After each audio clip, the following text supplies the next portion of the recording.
when all of a sudden my body begins to slow down. It gets to the point where I'm standing in the middle of the sidewalk, probably looking completely ridiculous, but I'm standing there and I just start to cry. In that moment, for the first time, I realized I was surrounded by people that looked like me. I was adopted when I was 9 months old, and I grew up in a small town in Connecticut.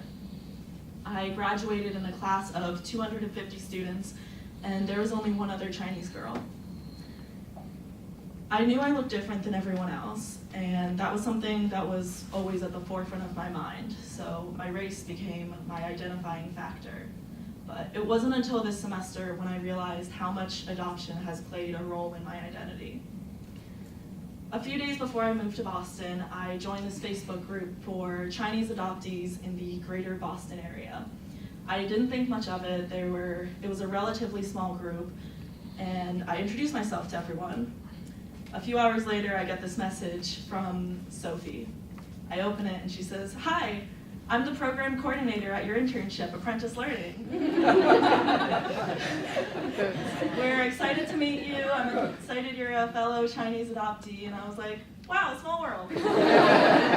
So fast forward a few weeks into my internship, I was working at one of our partner schools.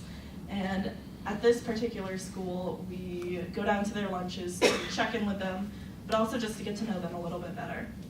I sat down at this table with Sophie with these two 8th graders, and we both bring up the fact that we're both adopted.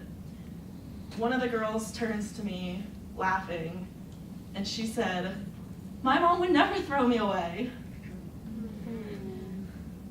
Even though what she said I didn't take personally and I wasn't offended by it, I wasn't used to having any sort of reaction to the fact that I'm adopted. Throughout the semester, I continued to have adoption-related conversations with Sophie, and they were pretty casual for the most part, but when it came to her asking me about my perspectives and my own thoughts on the whole, how I've been able to process it, a lot of my answers were, "I don't know." A lot of my answers are still, "I don't know," but that's okay. For the first time, I was able to really dissect this part of my identity and how it's become such a huge part of who I am today. So I encourage you not only to look into that part of yourself, but also to be that person for someone else.